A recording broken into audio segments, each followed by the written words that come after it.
Guntur west నియోజకవర్గంలో మాజీ మంత్రి అంబటి రాంబాబు ఆధ్వర్యంలో వైఎస్ఆర్ సంక్రాంతి ముగ్గుల పోటీలు నిర్వహించారు.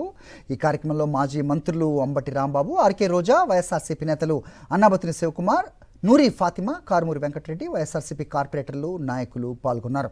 పండుగ సందర్భంగా ముగ్గుల పోటీలు నిర్వహించడం చాలా సంతోషంగా ఉందన్నారు అంబటి.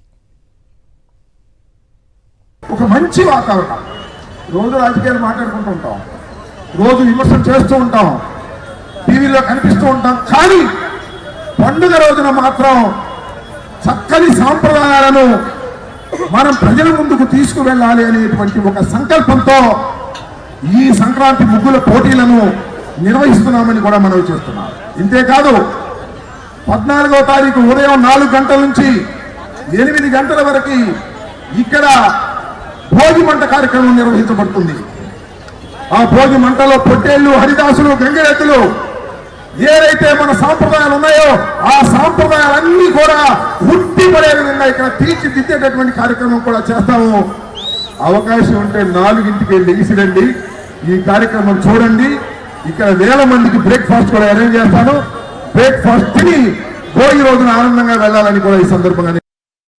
నిజంగా వైఎస్ఆర్సీపీలో రాంబాబు గారంటే అందరూ కూడా అభిమానిస్తారు, అందరి ఆత్మీయుడని చెప్పచ్చు. ఎందుకంటే ఆయన జగన్ గారి కోసం నిలబడతాడు, జగన్ గారి కోసం ఎవరితో అయినా కలబడతాడు. ఎలా అయితే అందరినీ నవ్విస్తారో, జగన్ గురించి ఎవరైనా తప్పుగా మాట్లాడితే మాటలతో వాళ్ళ తాట కూడా తీస్తాడు. అవునా కాదా? సంక్రాంతి అంటే ఒక సాంప్రదాయంగా జరుపుకునేటటువంటి పండగ అని చెప్పి ఈరోజు ప్రాంతం మారిన వరుసగా 8వ సంవత్సరం అంబటి రాంబాబు గారు సత్తెనపల్లి నియోజకవర్గంలో వరుసగా 7 సార్లు ఇదే సంక్రాంతి పండగ సంక్రాంతి సంబరాలు జరిపారు. ఇప్పుడు గుంటూరులో జరుపుతా ఉన్నారు. అంటే ప్రాంతం మారిన సాంప్రదాయం సంబరాలు మారవు అని చెప్పి అంబటి రాంబాబు గారు నిరూపిస్తా ఉన్నారు.